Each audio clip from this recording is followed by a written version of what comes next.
Bonjour à tous. Avant de démarrer, je vais juste vérifier que le son fonctionne bien. Est-ce qu'avec le chat, vous pouvez me répondre?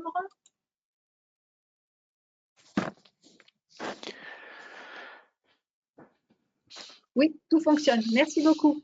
Donc, bonjour à tous, bienvenue. Je suis ravie de vous accueillir pour ce webinaire sur comment préparer votre entretien avec votre banquier. Et je remercie Laurent de Brémalo de la Caisse d'épargne d'être présent avec nous ce matin. C'est lui qui va animer ce webinaire. Et on va être ensemble une quarantaine de minutes. Sachez que vous avez d'ores et déjà le PowerPoint qui peut être téléchargé en bas de votre écran à droite. Et puis, je me ferai le relais de vos questions. Vous pourrez chatter vos questions tout au long de la présentation. Et à la fin de l'animation de Laurent, je prendrai la main pour lire vos questions et Laurent de Prémalo pourra y répondre. Donc, je vais tout de suite passer la main à Laurent. Hop.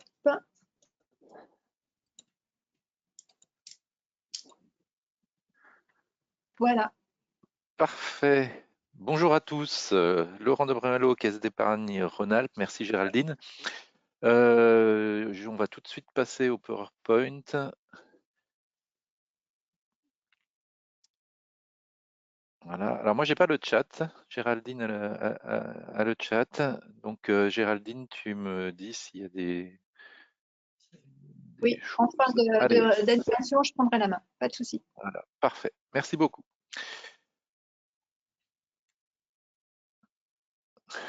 On va y arriver. Ça y est, c'est parti. Donc l'idée, c'est de préparer son rendez-vous avec le banquier, premier rendez-vous lors de la création d'entreprise. Ce qu'on va faire aujourd'hui, c'est que je vais vous présenter la caisse d'épargne en 2 mots, c'est très rapide. On va faire un focus sur la rencontre avec le banquier. On va parler de la monétique, hein, les solutions monétiques que les banques peuvent vous proposer. Les assurances, les garanties, tout ça lié évidemment au financement, puisque certains d'entre vous ont besoin d'un financement.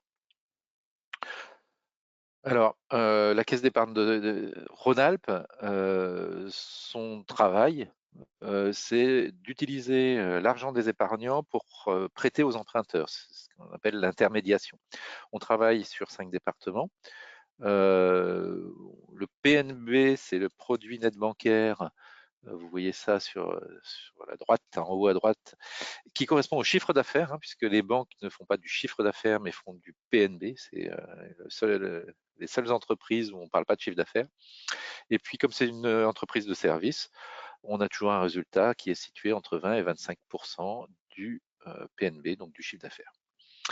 Il n'y a pas d'actionnaires, il y a des sociétaires. Les sociétaires, ce sont des gens qui sont propriétaire de parts sociales, hein, puisque si vous êtes client à la caisse d'épargne, vous pouvez prendre des parts sociales.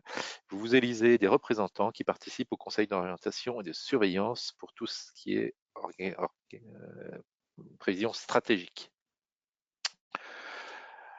La rencontre avec le banquier. Alors, la rencontre avec le banquier, sujet principal de cette intervention.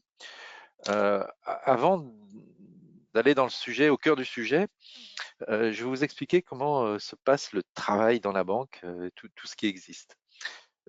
Dans l'agence dans laquelle vous êtes, parce que vous avez tous une banque, quelle que soit l'enseigne, dans cette agence-là, il existe 3 marchés différents.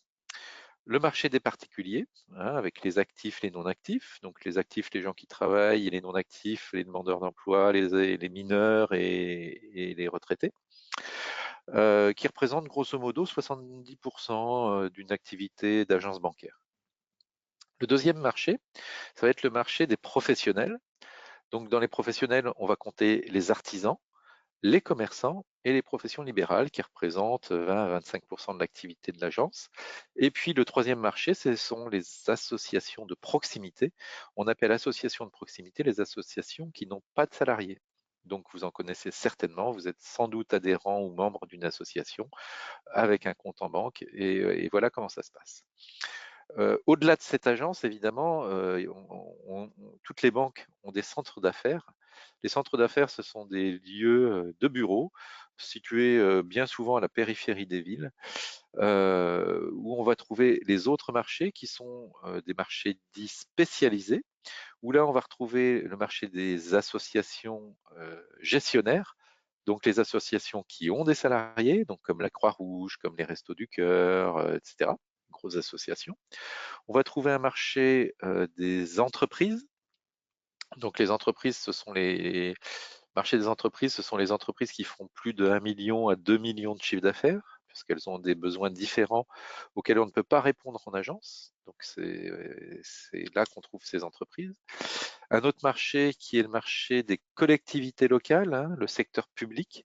Donc on va financer tous les investissements des collectivités locales, donc les travaux de voirie, etc. Un autre marché qui va être les opérateurs HLM, où on va financer construction et gestion des flux. Je crois que j'ai fait le tour. Non, il m'en manque un, c'est la promotion immobilière, où là, ça va être le financement des promoteurs, programmes immobiliers. Voilà.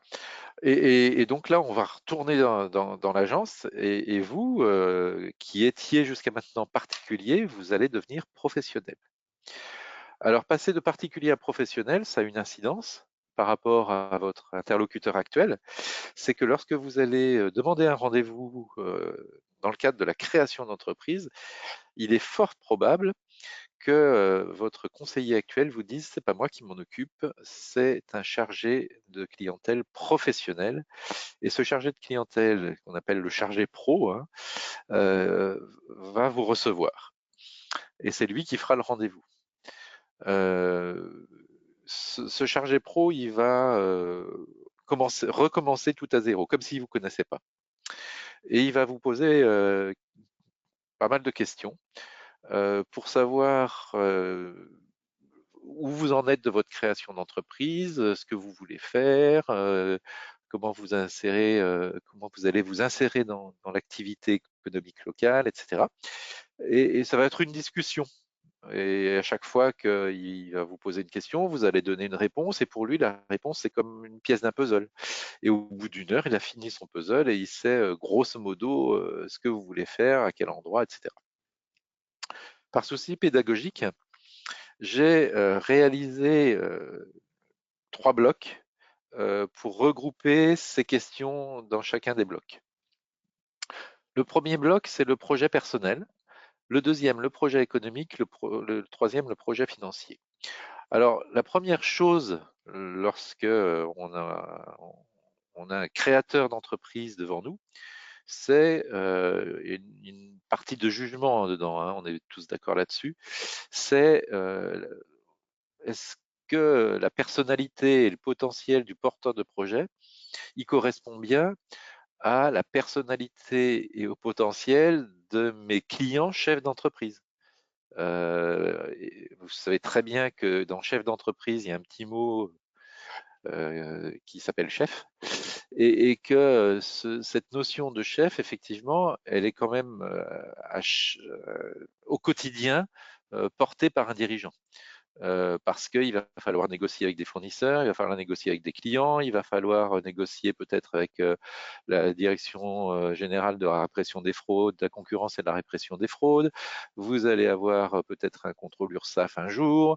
Donc il faut une certaine prestance qu'ont tous les chefs d'entreprise. Donc cette prestance-là, on s'attend à la voir quand on voit arriver quelqu'un en rendez-vous client pour une création d'entreprise. D'accord ? Tout ce que je vais vous dire, c'est des évidences, mais je préfère les rappeler. Sachant que peut-être que là, je vous ai mis toutes les questions qui peuvent être posées.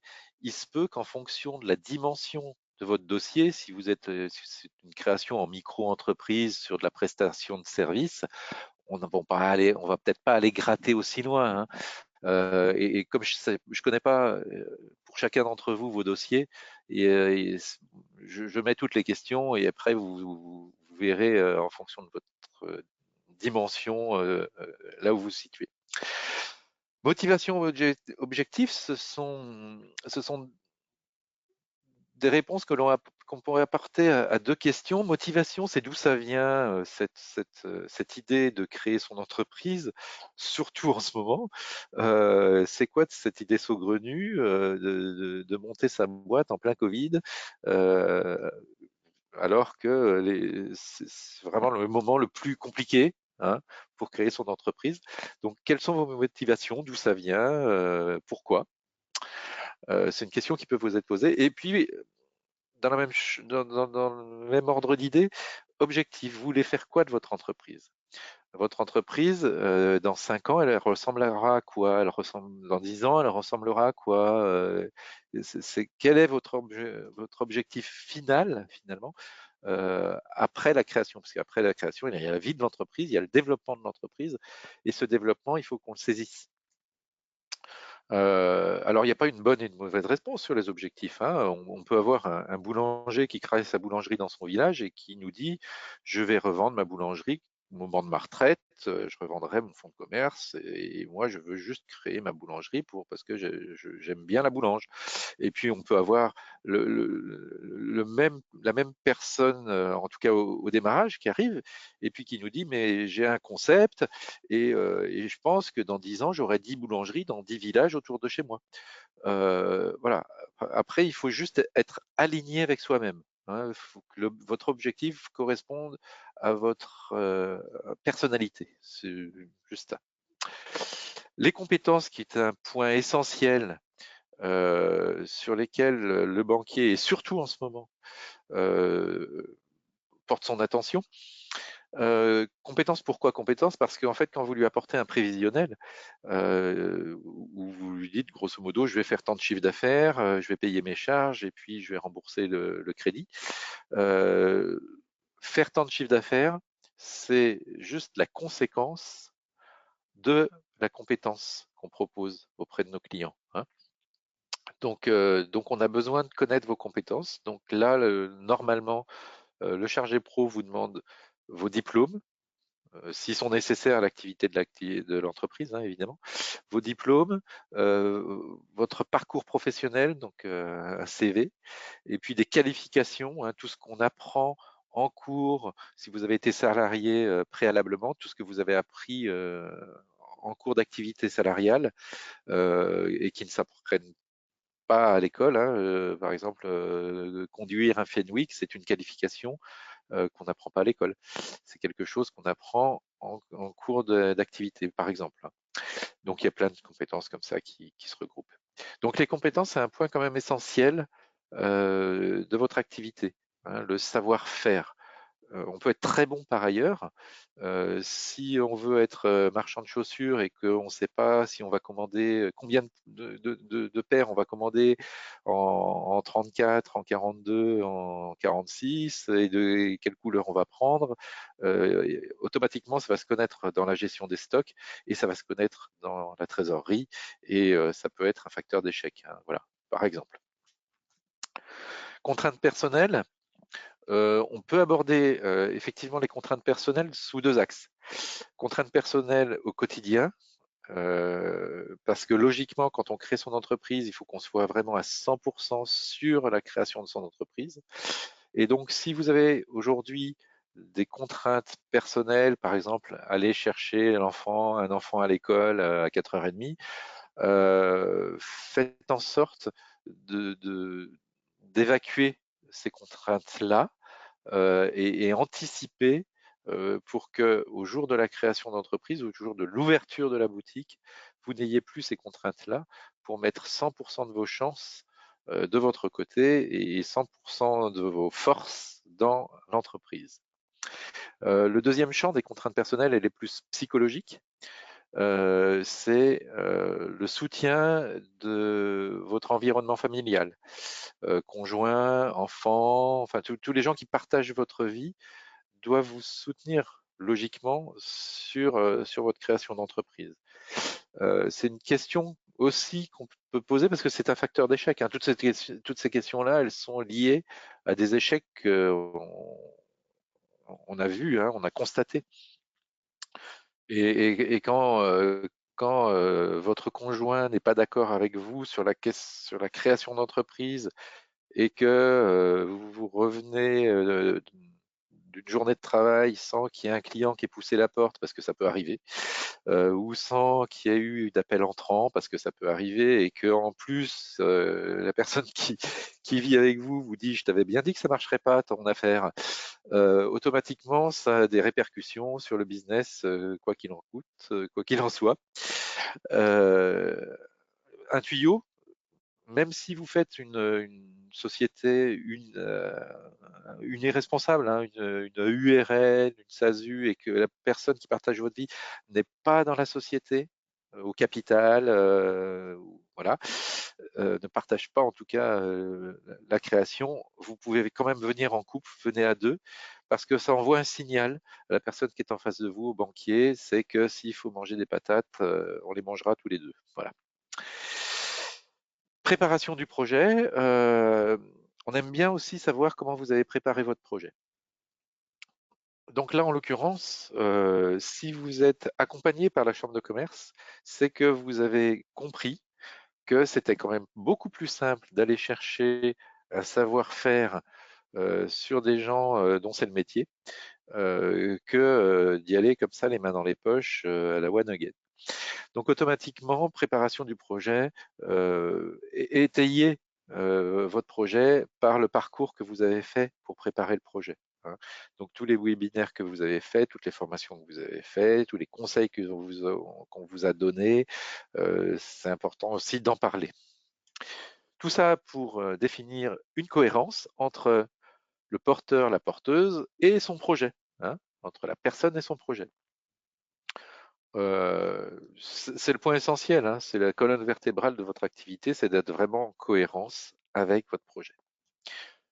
Deuxième point, c'est le projet économique. Donc le projet économique, c'est des questions qu'on va vous poser sur votre activité, votre produit.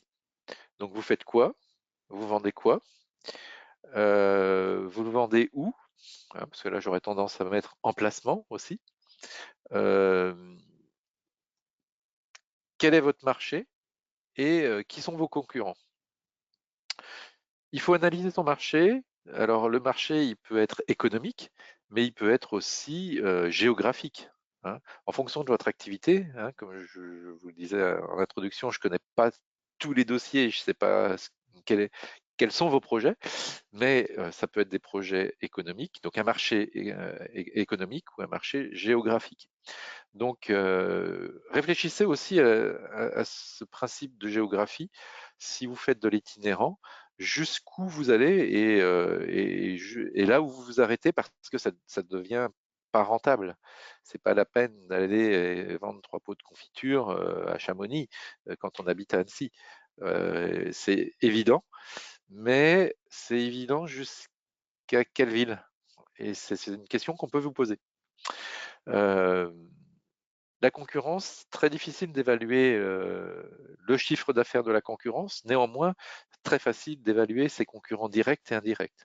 Ils vont vendre la même chose aux mêmes personnes. Donc, l'évaluation de la concurrence, ça permet aussi de vérifier, de valider son chiffre d'affaires prévisionnel. Puisque si on a 3 concurrents qui font 100 000 euros chacun de chiffre d'affaires et que nous, on va faire 100 000, il va falloir qu'on prenne grosso modo 33% à chacun des concurrents de part de marché. Donc cette idée-là de part de marché qu'on va transformer en euros, il faut l'avoir en tête. Et puis, avec une difficulté, c'est de connaître le chiffre d'affaires des concurrents. Les experts comptables peuvent vous aider sur ces niveaux, sur ces sujets-là, puisque en fait, ils connaissent les chiffres d'affaires moyens par code NAF, code APE. Alors, les codes NAF, code APE, c'est la même chose, hein. Il y a un terme ancien, un terme nouveau.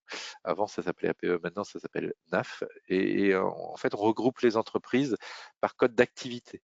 Et si vous avez des entreprises qui ont la même activité que vous, ces entreprises peuvent sortir une moyenne de chiffre d'affaires, une moyenne de nombre de salariés, etc. Et donc, ces statistiques-là sont à disposition des experts comptables. Qui sont vos clients? Qui sont vos fournisseurs? Donc là, automatiquement, on reboucle sur votre activité, vos produits, hein. Si vous faites du discount, vous n'aurez pas les mêmes clients que si vous faites du luxe. Vous n'aurez pas les mêmes fournisseurs que si vous faites du luxe. Et vous n'aurez pas le même emplacement que si vous faites du luxe. Donc automatiquement, tout ça, il faut que ce soit, une fois de plus, en cohérence. Un SWOT, c'est-à-dire la liste de vos atouts par rapport aux autres, de vos faiblesses, les opportunités qui peuvent se présenter et les menaces qui peuvent aussi exister sur la création de votre entreprise. L'idée, c'est qu'on se dise, est-ce que ce projet qu'on me présente là, ce projet économique, il est réaliste dans l'environnement économique actuel, existant euh, et mouvant, hein. On a un environnement économique et en fait, votre création d'entreprise, elle va s'insérer dans ce mouvement économique et les aléas de vos concurrents, vous allez les connaître aussi. Les changements de marché de vos concurrents, vous allez les connaître aussi. Et l'idée, c'est de savoir si votre projet il s'intègre dans ce réalisme économique. Voilà. Troisième projet, c'est le projet financier. Et là, bah, c'est simple, hein, c'est assez simple. On vous demande des éléments assez figés, assez stables. C'est le plan de financement. Alors, le plan de financement, euh, emploi ressources. C'est quoi un plan de financement? C'est pour vulgariser un plan de financement, c'est exactement la même chose que ce que vous faites toutes les semaines quand vous allez chercher, acheter vos courses, hein. Si vous faites vos courses toutes les semaines, automatiquement, avant, si vous faites comme moi en tout cas, vous faites une liste, hein, la fameuse liste des courses. Parce que il faut que j'achète tout ça si je veux passer ma semaine, la semaine prochaine. Là, c'est exactement la même chose, le plan de financement. Côté gauche, côté emploi, c'est de quoi j'ai besoin pour que, au jour de l'ouverture de ma boutique, tout soit achalandé, hein. Donc, je vais avoir besoin peut-être de changer le sol de mon local. Je vais peut-être avoir besoin de refaire l'électricité. Je vais peut-être avoir besoin d'acheter des étagères. Je vais peut-être avoir besoin de racheter du mobilier. J'ai besoin de matériel parce que j'ai une activité qui demande du matériel, j'ai besoin d'outillage, j'ai besoin d'une caisse enregistreuse, j'ai besoin de stock, le stock initial, pour que ma boutique soit achalandée.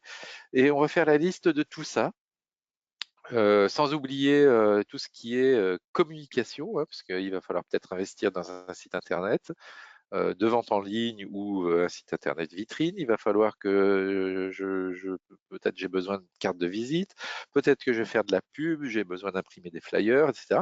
Et donc, on va lister tous ces besoins-là en mettant en face des coûts, des euros. C'est-à-dire qu'à chaque fois qu'on va penser à quelque chose, on va faire un devis pour savoir combien ça va nous coûter. Et puis, on va faire un total de toutes ces dépenses avant l'ouverture, vraiment avant l'ouverture, et ça va nous donner le total du plan de financement. Et ensuite, on va se poser la question, comment on finance tout ça? Là, en l'occurrence, on va pas creuser le plan de financement, mais en tout cas, la partie gauche, emploi, c'est super important de vraiment de ne rien oublier, parce que vous ne pourrez pas retourner voir le banquier en lui disant: «J'ai oublié quelque chose dans mon plan de financement il y a 6 mois, s'il vous plaît, monsieur le banquier, veuillez me financer». Ça marche pas. Il faut vraiment que le plan de financement il soit bouclé dès le démarrage. Donc n'oubliez rien, surtout n'oubliez rien. Est intégré dans le besoin de financement, évidemment, la trésorerie qui finance le besoin en fonds de roulement, etc. Après, ça devient plus technique. Un plan de trésorerie, on va vous demander un plan de trésorerie qui est assez compliqué à faire, le plan de trésorerie, parce qu'il faut imaginer à quoi va ressembler votre relevé de compte professionnel dans 3 mois, dans 6 mois, dans 1 an, et ça, c'est pas évident. Vous pouvez vous faire aider par un expert comptable pour le plan de trésorerie. Le compte de résultat prévisionnel qui est grosso modo les recettes moins les dépenses égale un résultat, le résultat permettant de payer les échéances de prêt. Et puis une étude patrimoniale privée que le banquier fait parce que c'est une obligation réglementaire. Ça tourne autour de 4 questions. Est-ce que vous avez des crédits à la consommation? Est-ce que vous avez des prêts immobiliers? Et est-ce que vous avez des économies? Et est-ce que vous avez des biens immobiliers? Voilà. Et donc, on va définir à travers ces éléments-là une faisabilité financière. Si vous avez des feux verts à chaque colonne, cohérence, réalisme et faisabilité, votre dossier est accepté. On valide la création. Voilà. Donc voilà comment on obtient un crédit en fait. Euh, Évidemment, quand vous créez votre entreprise, vous avez des besoins qui sont des besoins sur l'encaissement des opérations carte bleue, ce qu'on appelle la monétique, avec des solutions en paiement de proximité et des solutions paiement e-commerce. Donc les solutions en paiement de proximité, c'est simplement les TPE tels que vous, alors TPE, terminal de paiement électronique, les appareils carte bleue, que vous connaissez en tant que client, hein, donc pas très compliqué. Il faut juste définir préalablement à votre venue à la banque, bon, sachant qu'on fait plusieurs rendez-vous, hein, évidemment, en création d'entreprise, définir quelle est la technologie que vous voulez. Alors la technologie, il y en a grosso modo deux aujourd'hui. C'est le TPE qui est relié à la box. Alors quand je dis relié, ça peut être soit par un cordon, soit par du Wi-Fi. Mais en tout cas, on a une box euh, dans le commerce. Ou alors, c'est un TPE autonome qui travaille, donc on appelle ça le TPE GPRS, qui va fonctionner comme votre téléphone portable avec les réseaux existants SFR, Bouygues et Orange. Donc voilà, c'est les deux grandes technologies. Donc il y en a un qui se promène et l'autre qui est fixe au commerce attaché à la box. En ce qui concerne le e-commerce, c'est des solutions de paiement en ligne pour les sites de vente en ligne. Ce que je peux vous montrer, c'est ce qu'on a fait. J'ai des petites capsules. Si vous avez sur le site haute-savoie-digital-day.com, puisqu'on a eu la CCI organise chaque année une journée qui s'appelle Haute-Savoie Digital Day. J'ai mis 3 capsules sur ce site hein, dans l'onglet Actualité. Donc, c'est haute-savoie-digital-day.com content/actualité, mais sinon vous allez directement dans l'onglet Actualité. Et j'ai mis 3 capsules sur les solutions de vente en ligne, les solutions de site internet aussi, et Peplog, sachant que les solutions sont toutes compatibles avec les sites internet. Et puis on peut aussi vous proposer des caisses enregistreuses qui sont en fait des tablettes qui permettent de gérer les stocks dans la boutique et sur le site internet en live. Donc en direct, quand vous avez une vente sur le site internet, ça vous enlève du stock sur votre tablette en boutique et vous savez que le pot de confiture qui est sur le rayon, il est vendu, donc vous n'allez pas le revendre à quelqu'un qui va venir 10 minutes après dans votre boutique. Ça permet aussi de bien gérer ces flux de stock. Donc tout ça, c'est assez facile. Donc les solutions existent. Si vous êtes emprunteur, la banque va vous demander des garanties. Garanties sur votre prêt création d'entreprise. Alors, ce qu'il faut savoir sur les garanties, c'est que aujourd'hui, les garanties à privilégier sont des garanties de caution par des organismes plutôt que des sûretés réelles. Voilà. Alors, la sûreté réelle, c'est quoi? La sûreté réelle, c'est lorsque on prête à un créateur d'entreprise euh, pour une activité,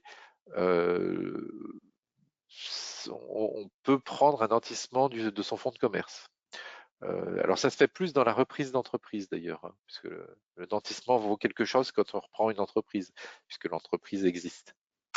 Le nantissement, c'est la même chose qu'un gage pour un véhicule, hein. On prête pour acheter une voiture et on gage le véhicule. Ce qui veut dire, grosso modo, que si l'emprunteur ne paye pas, le véhicule appartient à celui qui l'a financé. Bon, donc c'est la même chose pour un fonds de commerce. En création, ces sûretés réelles n'existent pas, existent rarement. Donc, du coup, on va se tourner vers des cautions. Alors, les cautions, il en existe deux sortes. C'est la caution personnelle, donc c'est l'emprunteur qui donne sa propre caution pour garantir le prêt qu'il réalise. C'est un peu compliqué parce que si ses revenus doivent sortir de l'entreprise qu'il a créée et que l'entreprise va mal, il n'a pas de revenus. Donc du coup, c'est la double peine s'il est caution. Ça peut être aussi une caution d'une tierce personne, hein, vos parents, votre tante, votre belle-mère, etc. Et puis ça peut être une caution par un organisme ou des organismes spécialisés là-dedans.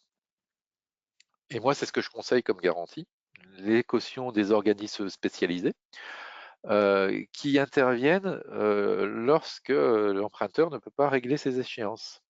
Donc il y en a deux, hein, enfin il y en a plusieurs, hein, mais les plus importantes sont BPI France, donc la Banque publique d'investissement. On commence à la connaître grâce à travers les PGE, les prêts garantis par l'État suite au Covid, au coronavirus. Les banques ont délégation, donc jusqu'à un certain montant, mais en création d'entreprise, on dépasse rarement ce montant. Les banques ont délégation, donc les banques peuvent vous proposer une garantie BPI France sans que vous ayez à faire une démarche auprès de BPI France. C'est juste une croix dans une case, hein, grosso modo, si je schématise, sachant que ces cautions sont payantes, mais qu'elles peuvent être intégrées au financement. C'est-à-dire que plutôt que vous faire un prêt à 50 000 euros sans garantie, on va vous faire un prêt de 52 53 000 euros avec une garantie BPI France. Ce qui vous permet, vous, de ne pas donner votre caution personnelle. Parce qu'on a une garantie, même si elle est partielle, hein, c'est jamais garanti à 100%. Ça vous permet de payer votre garantie, si vous voulez, sur la durée du prêt. Donc c'est assez facile à gérer. Qu'est-ce que je voulais dire là-dessus? Je ne sais plus où j'en étais. Si, voilà. Donc, à partir du moment où c'est financé, la banque prend quand même un risque, hein. C'est-à-dire que la caution BPI France, elle peut être à 50%, et le risque des autres 50%, c'est la banque qui la prend. Donc là, c'est à discuter avec votre banquier qui va prendre le deuxième risque. Sachant que, voilà, je vous ai dit, éviter les cautions personnelles.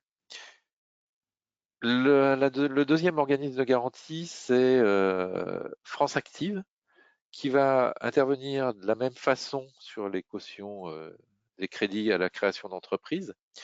Mais par contre, là, c'est un dossier qu'il faut monter auprès de France Active avec un comité qui va valider ou non la garantie France Active sur votre création d'entreprise. Donc après, vous faites comme vous le souhaitez et vous pouvez interroger les deux organismes sur les coûts, hein. Alors, le premier organisme, BPI France, c'est votre banquier qui vous donnera le coût. France Active, c'est France Active qui donne les coûts, donc il faut se rapprocher d'eux. Merci pour votre attention. J'ai bien duré mes 35 minutes comme prévu. Nous avons 10 minutes pour les questions. Donc, je passe la main à Géraldine Oui, qui va je nous vais expliquer. reprendre la main. Hop.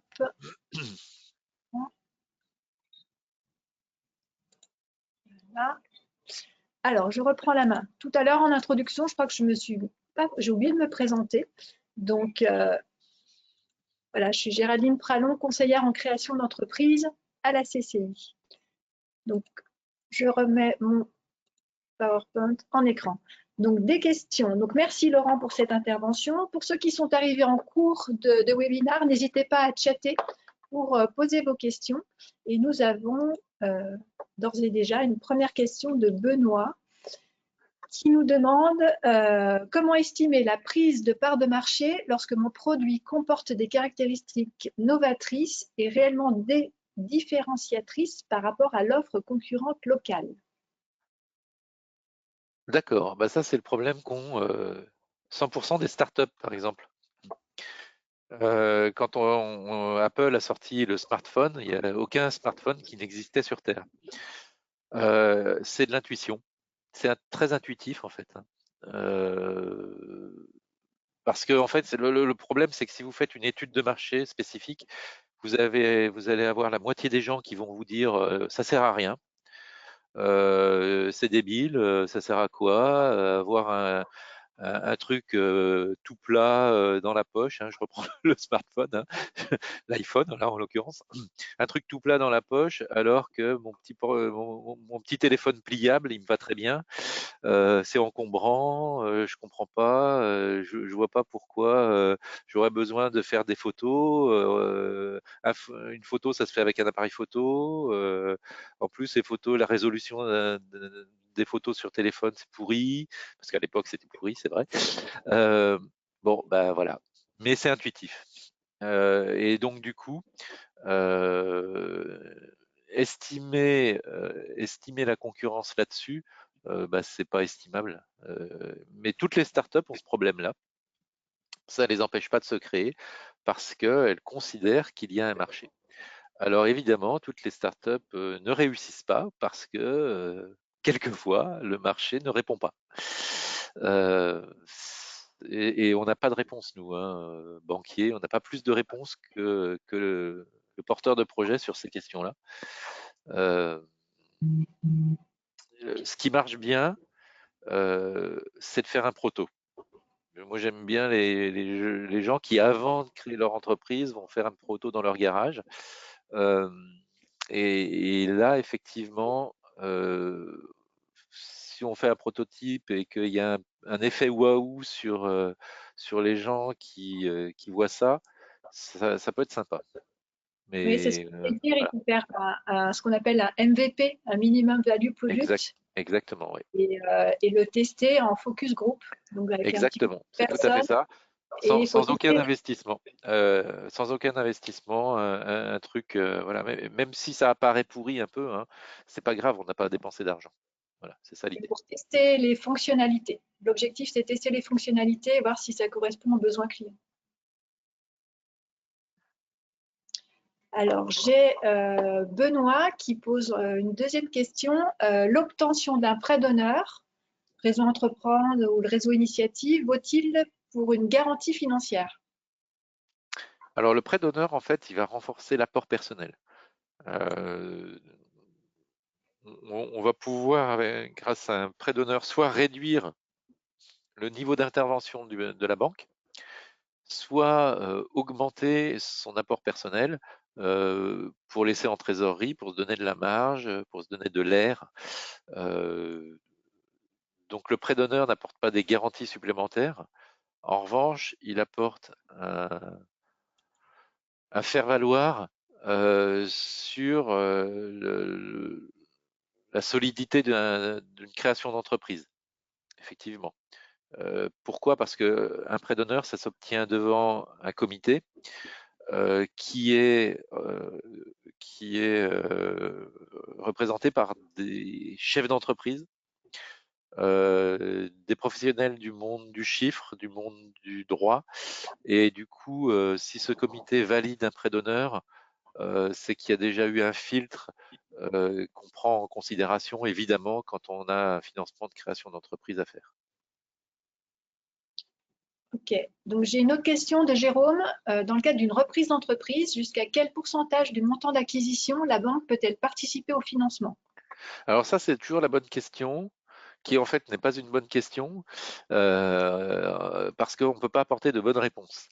Dans 80% des cas, on dit 30% pour se débarrasser de l'affaire.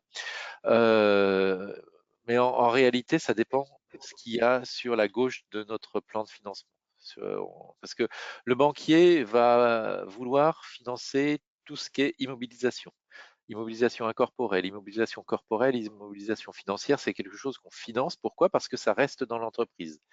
C'est-à-dire que dans ces immobilisations-là existeront dans 5 ans, elles seront toujours présentes. Alors, c'est quoi les immobilisations? C'est en tout cas, l'immobilisation corporelle, c'est tout ce qui est palpable, hein. Donc le matériel, les travaux, l'outillage, etc. On peut avoir un site internet de vente en ligne qui est une immobilisation incorporelle. L'immobilisation financière, c'est la caution du loyer, donc ça ne va pas chercher bien loin. Voilà, ça on va financer, plus les frais de garantie, parce que ça se finance aussi.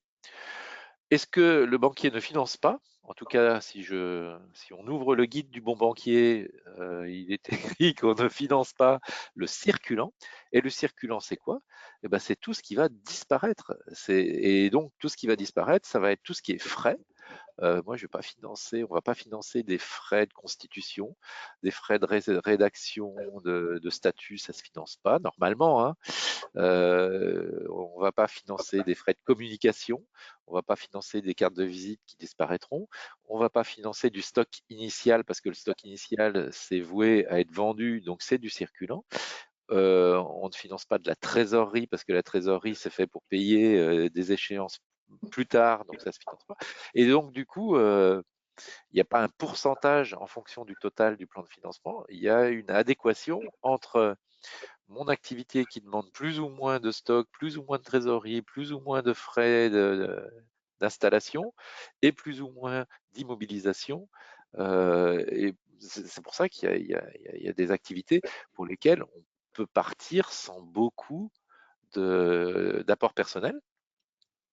Et puis il y en a d'autres, oui, et notamment quand il y a beaucoup de stock, où l'apport personnel est important. Et alors, grosso modo, on arrive à 30% si on fait la moyenne. Mais c'est qu'une moyenne. Voilà. Ok. Alors, j'ai une autre question de Baptiste.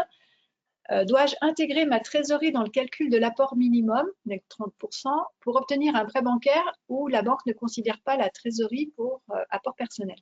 Ah si, la trésorerie, c'est de l'apport personnel, ça. Bien sûr. Bien entendu. Ok. Euh, Alors, j'ai une autre question de Gabriella. Mon projet tourne autour d'un investissement immobilier, mais je n'ai pas encore trouvé le lieu.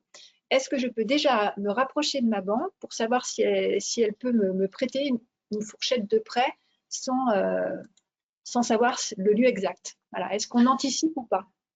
alors, habituellement, on n'anticipe pas en création d'entreprise. Là, c'est un petit peu particulier parce que c'est un investissement immobilier. Mais en création d'entreprise, c'est difficile d'anticiper, notamment quand on n'a pas son emplacement. C'est-à-dire qu'en fait, dans le parcours du créateur d'entreprise, le banquier arrive tout à la fin. Tout à la fin parce que on a sélectionné nos fournisseurs, on a sélectionné le lieu et nous, notre dossier, on va l'analyser en fonction de l'emplacement parce que c'est super important. Votre dossier, il peut être très bien sur le papier. S'il est au fond d'une impasse, on va pas avoir la même vision que s'il est dans une rue piétonne.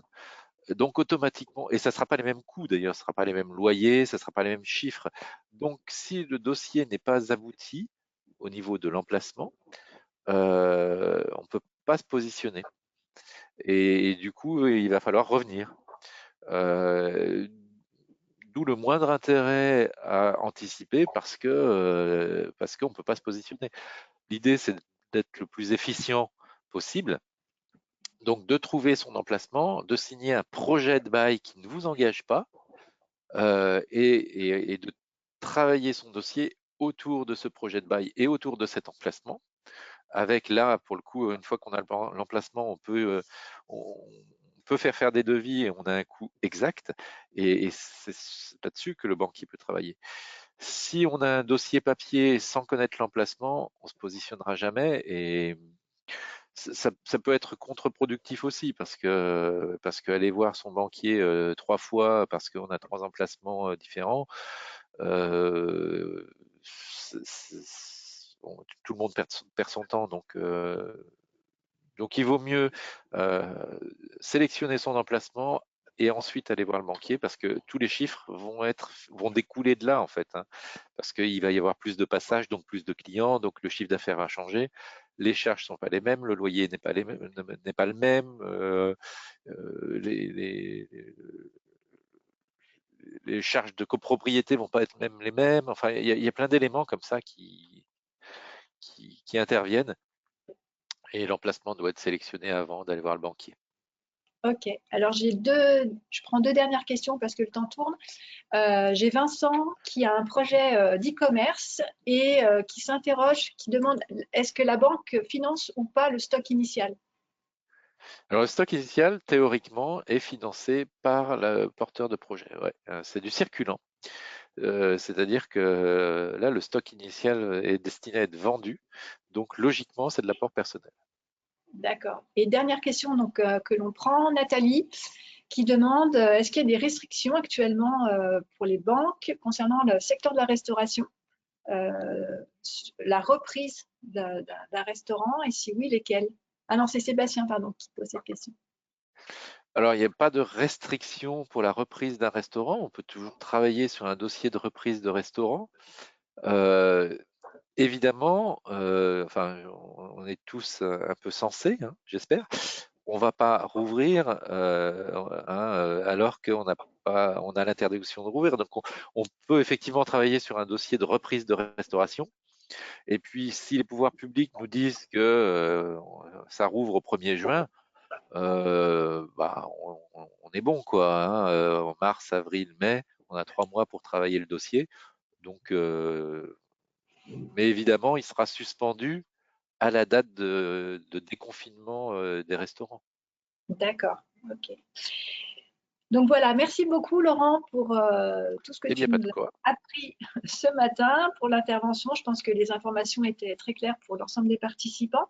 Alors au-delà de cette intervention, sachez que la Chambre de commerce est présente pour le montage de votre projet d'entreprise. Vous retrouvez toutes nos actualités, nos accompagnements sur notre site internet dans la rubrique création. Et donc n'hésitez pas à aller sur notre agenda aussi pour regarder les différents webinaires proposés dans la rubrique agenda et en replay également dans l'actualité et la rubrique webinaire. Voilà, je vous remercie de votre attention. Passez une bonne journée et à bientôt. Au revoir. Merci.